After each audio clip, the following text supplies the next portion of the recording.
I think a new team has arrived in the AFC West, and their name is the Los Angeles Chargers. Yeah.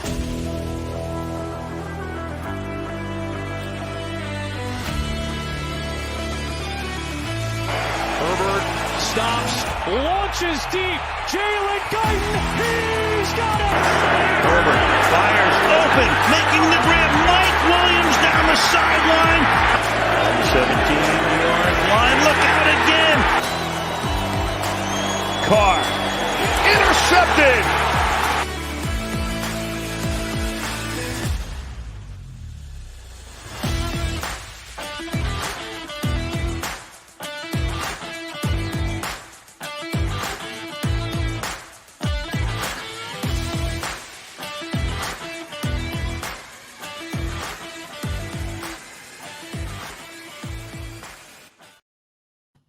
And we're back with another episode of the Shock Therapy Podcast. Tyler Lawrence and Zach Alfers are your hosts. There's a lot of stuff going on this week. For one, we got a playoff game coming up. For two, we just lost to a really, really bad Broncos team. We playing starters way longer than we should have. There's just so much going on right now. Let me get your thoughts on this game a little bit. I think the first thing we got to talk about, Brandon Staley and him keeping starters in as long as he did. What are your thoughts on that? Yeah, I mean, it's tough to watch. That was not the way you want to end your season. You know, we entering that game red hot, 4-game winning streak, one of the best defenses in the league during that span, and then just lay an absolute dud, make Russell Wilson look like a viable, legit franchise quarterback again. Just too many mistakes across the board. And really what I saw was one team trying to go out, knowing that was their last game, and they put everything into it. I thought you saw a lot more energy and a lot more focus from the Denver players in this game. And the Chargers just looked uninspired. They made way too many mistakes. I think we gave up 9 plays, more than 20 yards, 3 passes for over 50 plus yards, just an absolute meltdown in all phases. And then, yeah, I think you started seeing the injuries pile up. Would have liked to see Staley go to the bench a little earlier than he did, but then kind of listening to him, looking the way our roster's constructed, there's not a whole lot of bodies to go to. I get you're trying to build momentum. Would have liked to see, the Justin Herberts, the Keenan Allens go to the bench a little earlier. But listening to Staley's reasoning, just didn't have a whole lot of guys on the active roster to take those snaps. One of those like lose-lose situations if you're the Chargers. I'm just happy we're done with it. We got out of it with what looked like a very bad situation with Mike Williams' injury, the Kenneth Murray injury, the Joey Bosa aggravating his groin. All looks to be not so. Looks to be, we got better information now. It's looking like it's not going to be a big deal. I'm just happy that game's behind us and we got a playoff game to focus for or look forward to this upcoming week, because that was an absolute unwatchable game. I'm bummed that I had to force myself to watch that for 4 quarters, because it was embarrassing, honestly. One of my favorite analysts, Colin Coward, he said something that was really interesting on the Herd. He said that Brandon Staley did not play the starters during the preseason. Why? Because he didn't want them to get hurt, because those games don't matter, right? Yeah. And then if you take a look at Brandon Staley playing his starters in a Week 17 game when you have the 5th seed locked up, you have nothing to gain by winning that game or losing that game. You have everything to lose. You could lose your starting quarterback. You could have lost Mike Williams. You could have lost Derwin James, which is the heart and soul of your defense, right? Like, you have so much on the line that you could lose. And you really don't have very much time to get better, right?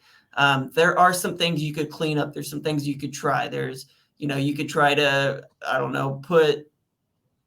you could potentially put your left tackle at left guard and see how he plays that game.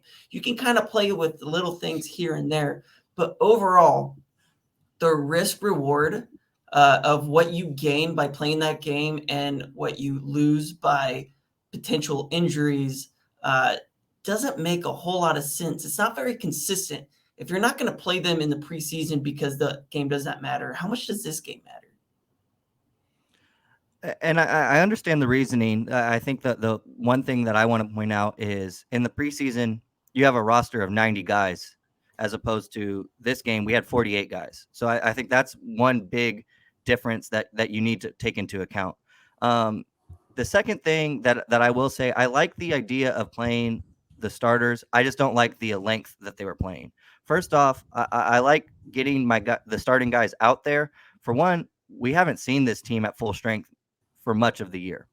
And now the biggest reason I think it's important is because this time of the year is all about momentum, and playoff rust is a real thing. And I was taking a look at this stat over the last 10 years. Teams who rest their starters have a winning percentage of 33% come that first week of playoffs. Guys that play their starters, that win percentage goes up to 78, almost 80%. So Can you say that again? That's really, really interesting. Isn't that interesting? Over the last 10 years, teams to rest their starters, staggeringly poor 33% win percentage in that first round of the playoffs. Now the guys that play their starters, that goes up to 78.6% win percentage in that first playoff game. So that's huge. Now my problem with it is the amount, how long we kept those guys in there, especially with the injuries that were adding up in that game. Especially the way that game was trending, like it seemed it got out of hand pretty fast. And we were battling back at the end, but I thought it was unnecessary given that the goal there is just to get guys in rhythm, just to play. I said last week, I wanted to see a half. I thought Keenan Allen playing the full game, Justin Herbert not getting taken out until like the last drive in the fourth quarter. I thought that the length of how long the starters were in, that's my issue. I don't have a problem playing our starters this game just because of those win percentages I was talking about. My problem with it is just how long the guys stick in, especially with those injuries. I think there's so much to gain from playing young players in those key situations deep into the game, right? But yeah, you've only got 48 players on the roster. Justin Herbert is a piece that's way too valuable, right? Yeah. Chase Daniel, you got to make a decision on if you're going to bring him back next season. Even Easton Stick would have been a great player to have had active, right? And be able to see what he can do. You look at a player like Austin Eckler, who's so vital, right? Put him on a snap count, give Joshua Kelly, who's a free agent next season, those snaps and see how does he play with those snaps. Keenan Allen, Mike Williams, I would have been okay with Keenan Allen just not being active, right? Giving a young guy like Josh Palmer, Michael Bandy, even DeAndre Carter, more reps. I would even been okay making the starters play the entire game, but on snap counts, right? Half of what they usually play. Yeah. Donald Palmer, he's going to be a free agent, right? Like getting some of these reps for some of these younger guys can just be so instrumental. I think that you can make a case that you can play starters deep into the game in a meaningless game if they're young players and they're trying to learn the system, get some playing time, get some game film for them to study, like real game film, right? Some of these players that are a little more into their careers, who we know who they are at this point, Joey Bosa, we know a lot about Derwin James, Michael Davis. A lot of those players can be replaced by Chris Rumpf. You can replace them with Jasir Taylor. It would have been nice to have gotten Dean Leonard some meaningful snaps, right? Like, I think there would have been so much to gain by playing young players in those key situations. Yeah, it's only 46 active on game day, but a lot of those younger players who played 10 snaps the entire game, why, right? If you want to come out and you want to establish some meaningful drives in the first half with some of your starters to keep them in rhythm, keep them fresh, go ahead and do that. But put them on a snap count and give some younger guys who could play significant minutes, right? I want to just kind of throw out a scenario, right? Let's say Asante Samuel and Bryce Callahan both go down. Now you're putting just Jacirio Taylor, who's had 2 games as a starter this season, and Dean Leonard in a starting position, and Dean Leonard hasn't gotten any reps at that. JT Woods would have been another good player to have seen him play at the safety position. There's just so much benefit that you could have had from playing some of these young guys and being able to grade them, and that's going to help you make decisions come the offseason. Yeah. Again, I think, first off, talking about receivers, Keenan Allen was in there because once Mike went down, we only had four receivers. We had only dressed 5 receivers for this game. Mike Williams, DeAndre Carter, Josh Palmer, Keenan Allen, and who am I forgetting here? Michael Bandy. And Bandy. So when Mike going out, you only had 4 guys. So that's why Keenan was playing. We only had 4 total guys. You take Keenan but Michael out of the Bandy wasn't playing. They put DeAndre Carter and Josh Palmer out there with Keenan Allen, and you only had 3 receivers at the time. You could have played Michael Bandy there. Well, then maybe you play Mike, but still, even if Michael Bandy's in that equation, you only have 4 guys to go to. You're talking about the DBs. Bryce Callahan didn't dress in this game. Dean Leonard didn't play super meaningful snaps, but I saw him out there. I think, again, in a perfect world, yeah, you have 48 healthy guys, and you can play your second string guys. And if an injury occurs to that unit, insert your starters. But it's not a perfect world. This is the NFL. No. This is week 18, a new, longer, elongated season. This shit adds up. We're lucky that we're only, we get to get through this game and hopefully get everybody back and healthy. We activated Rashawn Slater. We're in a very fortunate position as a football team heading into the playoffs. A lot of teams are way more banged up, beat up than we are right now at this point. And I get the frustration. I think we aren't taking into consideration enough the healthy, viable bodies that we had accessible that game, which were, I think, a lot less than people are giving Brandon Staley and this team credit for. Now, I'll take all I want to say is, again, I think our guys played those main guys that you're keen on, I think played a little too many snaps for my liking. The other thing I want to bring up, Jerry Jeudy had his best game of his career, nearly 200 yards of all-purpose yards, 5 receptions, 154 yards, and it seemed like every time it was like a 50-yard gain. He was getting so far wide open in the deep part of the field and just blown coverages. And they were doing a lot of things like making the cornerback bite on something underneath and finding Jerry Jeudy, who was on a crosser coming from the total opposite side of the field, and just finding him for big gains. He was also a threat in the run game. He had 3 carries for 40 yards. He obliterated the Chargers secondary, our starters, right? Michael Davis and Asante Samuel.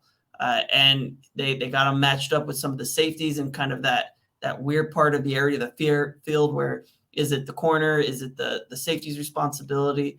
He got loose quite a bit, and the Chargers had no answer for Jerry Jeudy in this game. Any closing remarks about this game? I really don't want to talk about it too much because I kind of want to get into the playoff matchup. Yeah. I've already said what I wanted to say. That's a tough way to end the season, but it is okay only because you got a team to prepare for, and it's January. We're playing meaningful football in January. It's a long time coming. I can't wait to see Justin Herbert prime time with a playoff patch on his chest. This is going to be exciting, and it's a team that going up against the Jaguars, who embarrassed us week 3 of the season. It's time to get some payback on the most meaningful game of Justin Herbert's career. How could you not be excited for this? Yeah, it's the first game you're going to get a primetime Justin Herbert. The Chargers do play on Saturday at 5:15 p.m. I'm honest, I've been all over looking at flights, trying to see if I can find my way to get there without it being too expensive. Tickets are not that expensive. No? You can get nosebleeds for $150, right? Whoa. That's for a playoff game. You're not going to find that anywhere. You can find kind of in that 200 section, kind of in the middle. You can find those going for $250, $300 a ticket. And as we get closer to the game, those tend to drop closer and closer as you get there. The issue being a flight from San Diego to Jacksonville is like $750. So, and not to mention hotel. I've been looking nonstop because I would love to go to an away playoff game like that. And just Jacksonville just seems to be a little too far. Jaguars look a lot better than people gave them credit for at the beginning of the season. They are missing their running back who they traded away to the Jets. James Robinson. Travis Etienne has stepped in and played pretty phenomenal. This is a little bit of a revenge game for the Chargers. How do you think this game is going to go? Well, I'm expecting a way better, way different game than we played in week 3. We're a lot different. They're a lot different. And now you have two teams who, led by young quarterbacks, have kind of felt their identity. At least they found out what they want to do. And now it's all about executing. It's playoff time. And I think the most exciting point for me is our defense is completely different. They gashed us on the ground for 151 yards the last time we played. Now, 100 of those came from James Robinson, who's no longer on the team. And 50 of those yards came all on a busted run from James Robinson. And so if you take that 50-yard run out of the equation, they had 101 yards on 35 attempts. That's just 2.8 yards a carry. We were doing our thing. The problem is that they had 36 rushing attempts, killed us on time of possession, 38 minutes to just our 21 minutes. And they were efficient. We turned the ball over twice. They stayed clean. We only scored 1 touchdown out of 3 red zone trips. They were 3 for 4, I believe. Efficient on third down, went 2 for 3 on fourth down. They just made the plays when they were supposed to. But I'm excited because Joey Bosa went down in that game. He's coming back nice and healthy. We were missing pieces. We were still playing Jerry Tillery up in the middle. They didn't see Morgan Fox. They saw very limited snaps of Sebastian Joseph Day. So I'm excited. I think our defense is a lot different. And I think our strengths kind of play into their weaknesses, and I think their weaknesses kind of play into our strengths. I'm talking about we're trying to pass the ball. We are the second in the NFL after the regular season with 41 pass attempts a game. Justin Herbert's going to throw the ball. Jacksonville's the 30th worst pass defense in the league, and that's according to Football Outsiders. Now, we have a top 10 defense against the pass. They want to get the ball into Trevor Lawrence's hands. They think they have a franchise quarterback in Trevor Lawrence. We are 10th in the league in defending the pass, and we've only been getting better, hitting our stride ever since the bye week. And so I'm excited. Yeah, Jacksonville's on a 5-game winning streak. Only one of those teams they played, and that, of course, had a winning record. So this is going to be exciting. This is playoff football, and I couldn't be more excited to see Justin Herbert in prime time, under the lights, trying to prove to all the doubters that he belongs in this league, and he belongs in the mentions of the greatest quarterbacks in the game right now. Something else you have to take into account is who was Travis Etienne when we played them in week 4, and who is he now? Because he was splitting carries pretty significantly with James Robinson up to until the trade deadline. And since then, he has ended up finishing, 1, 2, 3, 4, 5, 6, 7, 8, 9, 10, 11, 12, 13, 14th most attempts. And that doesn't take into account the fact that he was splitting carries, getting 10 carries a game, the first 6 weeks of the season. So they have leaned on him pretty heavily. We already know Trevor Lawrence and him have history from their time together at Clemson, and he's become a dynamic threat for them. He's averaging 5.1 yards per carry as a starting running back. That's insane. That's top 6 in the NFL right now. And a couple of those players aren't even starters on their own team. Khalil Herbert, Tony Pollard, who's a great back, but you take those 2 players out who have significantly less carries. The only 3 players are anywhere near him in terms of average yards per game, and then taking into account they have, over 190 attempts. It's just Aaron Jones, Tony Pollard, and Travis Etienne. So he's extremely efficient at running the ball. He's got 5 rushing touchdowns on the season, and he's going to be one of the primary threats, I think, that we have to focus on going into this game. Yeah, and I like that you brought up ETN because for me, I think he's a much more dynamic pass catcher out of the backfield than he is a runner. Now, I get that the average is really high, but I think you got to take into account the actual carries that he has, because that's kind of bottom half. He only averages 57 rushing yards a game. You mentioned his 5 rushing touchdowns, but he hasn't broke the pylon with that ball since week 11. That was the last time he scored a rushing touchdown. So in general, I think this Jags offense is very, very inconsistent. And I think they want to pass the ball more than they do want to establish the run, because I like ETN. I think he's a great playmaker.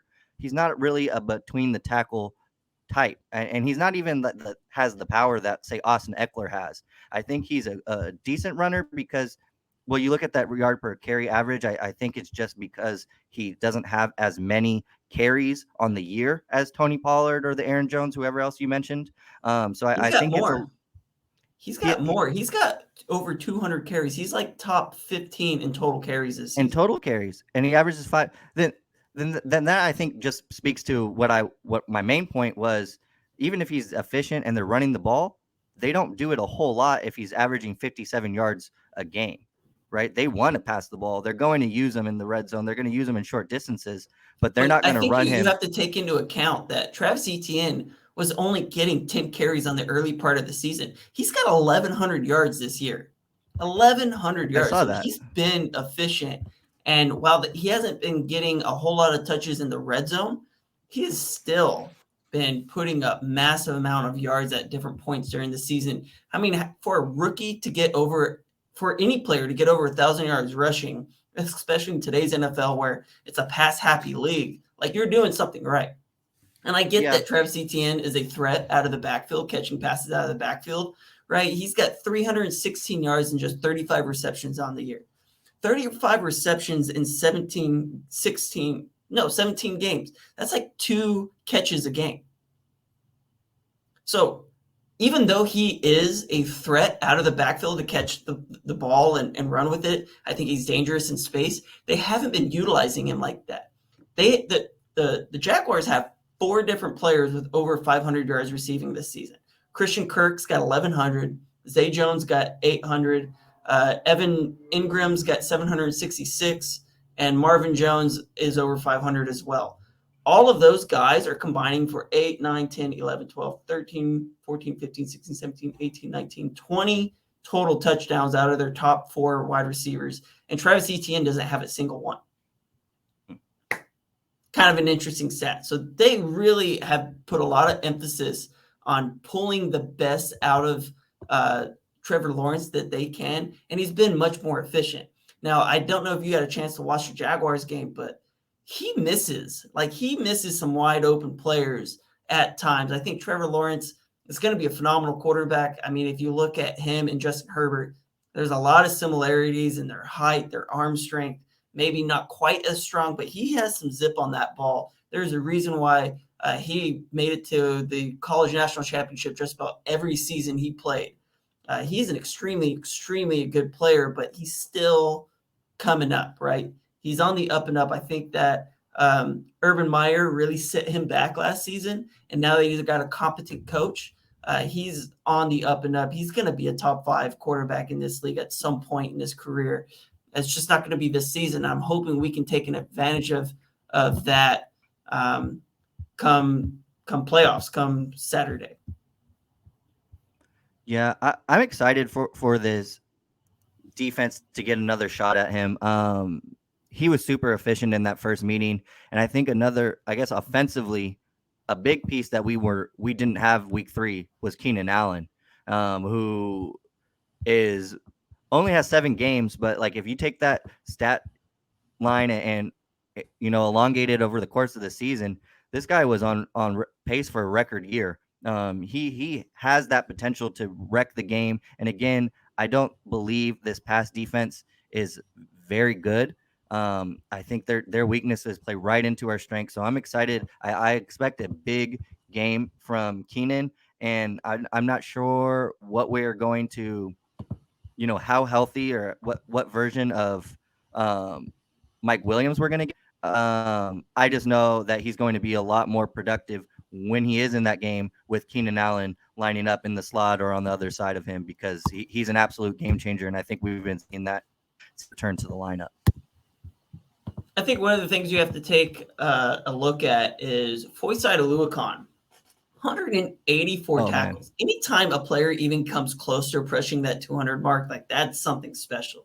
That's a really, really special season. Rayshawn Jenkins is second with 116, and Devin Lloyd. They got 3 players racking up over 100 yards in a single season. That's just crazy. Like that's insane. And you take into account that Foyeside Aluakon has more solo tackles than any of the rest of the players on his team. I mean, this guy is all over the field. If you can get him blocked up, just that one player blocked up, I think it really opens up quite a bit. If you can kind of focus your run game, potentially draw up some double teams, something like a guard coming through with a pulling fullback, and you really wall that off. Devin Lloyd's missed a lot of tackles this season. We know Rayshawn Jenkins has issues finding angles to the ball carrier. If you can find some of those, you can spring some big runs against this defense. It is a good defense. They got a lot of good players. You look at Aluakon. I mean, they spent so much money in free agency. They got Darius Williams over there. Trayvon Walker was the first overall pick in the NFL draft. They got a lot of guys on this team defensively that make you kind of you got to watch them, because they'll get some turnovers. They can get to the quarterback. They got, I don't know how many players with over 5 sacks this year. It's a dangerous. They only got 1 player with over 5 sacks. I'll take that back. Anyways, I think that this defense is much better than people give them credit for, and it's a big reason why they're in the playoff. Yeah, anytime a team gets into the playoffs, right? That is a accomplishment. I just believe the way they outclassed us, I think we're just on a different level. I really do. And you look at Devin Lloyd, he had a great game against us week 3. 3 passes defended, also had an interception when we were backed up in the goal line. They ended up turning that into 7 points. So you got a lot of young backs. You got a really good player in Josh Allen. I believe if he had another pass rush teammate, he would be a lot better than he is. I think you're able to kind of just focus a lot of attention to him because he doesn't really have a Khalil Mack to his Joey Bosa, but still a very formidable player in his own right. I am still looking to flip-flop the turnover battle from that first meeting. We ended up turning the ball twice. They ended up turning the ball over no times. And now taking a look at just Trevor Lawrence, he's turned the ball over 17 times this year. 8 of those are interceptions, so he doesn't throw a whole lot of ill-placed balls, but he does lead the league in fumbles lost. He has lost 9 fumbles. And Joey Bosa and Khalil Mack are absolute strip sack artists. You put in Derwin James, who has a bunch of forced fumbles this year. I think you're looking at a fumble party. I hope we can get at least 2 of those, because those are going to be absolutely crucial. It's a important stat every week, especially in the playoffs when mistakes are limited, and you got to take advantage when they come. I expect to get after Trevor Lawrence early and often, and I think if we can do that, we're going to make him put the ball on the turf. And if we could jump on those, I think that's add some extra opportunities to Justin Herbert in this offense. I really like our chances if we can accomplish that. So this is the Chargers' first playoff matchup in a couple years. They're traveling all the way to Jacksonville. If you really take a look at who they could have played in the playoffs, I mean, they're going to the only warm weather place you could possibly go to, because the only other teams ahead of them with higher seeding, the first being the Bills, the second being Kansas City, the third being Cincinnati. They got extremely, extremely lucky with where they're playing in the playoffs. playing in Jacksonville, I mean, that's about as nice as you're going to get at this time of the year. The only nicer place is going to be in Los Angeles. So I think that really plays into their favor. And I think that this team overall probably has more experience. You're looking at a guy like Khalil Mack, who's been in the NFL for quite some time. You look at Corey Linsley, right? Bryce Callahan has experience playing in the playoffs. I think Benoit's that playing very well right now. Yeah. I think that we are on the up and up. And I'm hoping that we kind of learn from our mistakes last week against the Broncos. We come out hungry and we really show this team, because we're about as close to full health as you're possibly going to get come playoffs. I mean, the only players that we're missing on IR that were meant to play significant snaps this season, Rashawn Slater, who should be coming back next week, if not by the divisional round, definitely by the AFC Championship game. J.C. Jackson, which we haven't missed at all because he was more of a liability when he was on the field before he went to IR, and the last player being Austin Johnson. No other player on this team was meant to play significant snaps this season. They're all back. Training wheels are off. Joey Bosa is going to be playing full 90% of the snaps, if I had to guess. Mike Williams, we managed to override that scare, back spasms. Hopefully that doesn't, chew up at him during the game. But we're about as full health as you possibly could get.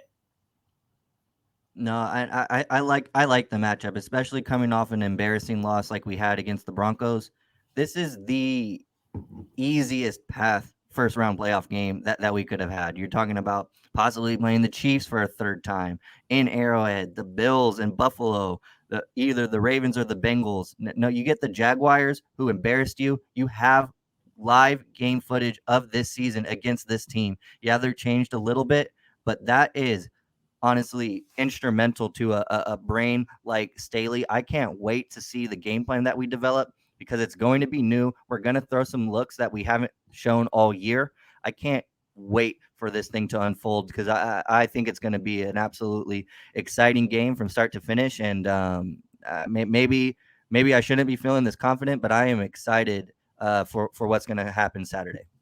The last thing I kind of want to touch on, if you're a Chargers fan, you should be rooting for a Ravens and a Dolphins win. Yeah. Because the only chance that you get at hosting a playoff game again this year is one of those seeds making it further. Because, I mean, the number 1 and number 2 seed are going to play the number 6 and 7 seed, right? I think that the most realistic chance that we go and get a home game will be in the AFC Championship. And the goal, and my kind of bet, and it really kind of depends on if Tua Tagovailoa is going to be back after being out with a concussion for 3 weeks. I think the Dolphins are extremely dangerous. They can jump out to quick leads. They have a player who led the NFL in interceptions for like 2 seasons in a row. It only takes 2 mistakes to blow a game completely out of the water. So I'm really hoping for a win in Buffalo by the Dolphins. And it's really hard to go from the Dolphins to Kansas City, but that's what they would have to do. If that scenario works out and we win out, we're going to be getting a home game in the AFC Championship. How sweet would that be? That would be awesome. But I can't even think that far ahead. Like, first things first, right? You can't overlook your opponent. I'm not overlooking. I'm just looking at a scenario where I get to go to another game this season. That would be awesome. No, I'm rooting for every Charger fan. I'm rooting for me. I'm rooting for this team. I'm excited. It's time to put it all together. I think, we were 6-6 at one point, all injured, battled, or beat up, looked like we weren't going anywhere. All of a sudden, we rattle off 4 straight wins and look like one of the best teams during that span. And so you've seen the lows, you've seen the highs, you've seen the potential. I don't even think we've reached our full potential, but you've seen us glimpse that. I think we've hit our full stride this playoff games, and I think it starts with our first opponent in the Jacksonville Jaguars. All right. Well, I guess we'll see how this game ends up playing out. What do you think is the final score? Let's go. I'm going 33-20. Chargers. I need a big rebound game. We can put up points big. I'm expecting 2 turnovers. And I'm gonna say Justin Herbert's gonna stay clean. 320-yard performance with 3 touchdowns. And he's gonna spread those out evenly. Keenan's gonna get one. There's gonna get one. And I like Parham down there in the red zone. Before I kind of give mine, I think it's important to talk about the Chargers injury report. One player did not practice. It was Mike Williams. You got a full practice from Joey Bosa, Bryce Callahan, Xander Horvath, Kenneth Murray, Eamon Ogbongbemiga, and Trey Pipkins. For the Jaguars, did not practice. They have a long snapper on there that could potentially lead to a blocked punt or a missed field goal, depending on how that situation works out. Their kicker, Riley Patterson, also did not practice. So there's some issues to the special teams room that we should probably take a look at. Limited is going to be Jamal Agnew, Trevor Lawrence, and Brandon Sharif. Armed with that knowledge, I think this game could be broken out if there's an issue to their special teams units. Something kind of like, let's go with like a 13-27 game Chargers, and they're going to miss a couple field goals along the way. That's potential. And I was expecting like 2 touchdowns with a missed field goal, and that's all they're able to get. So something to monitor. How banged up are the Chargers? Not very much. I think that's something you can look at as a positive sign as we head into the wild card. Closing remarks, Zach. It's playoff football, baby. I can't wait. I've said it. I can't even put it back into words. I've already said it. Let's go. I'm going to be waiting all week for Saturday night. Couldn't come soon enough, honestly. All right. Thank you guys so much for listening. And hopefully we'll be talking next week with something good, some good news Let's to talk about. go.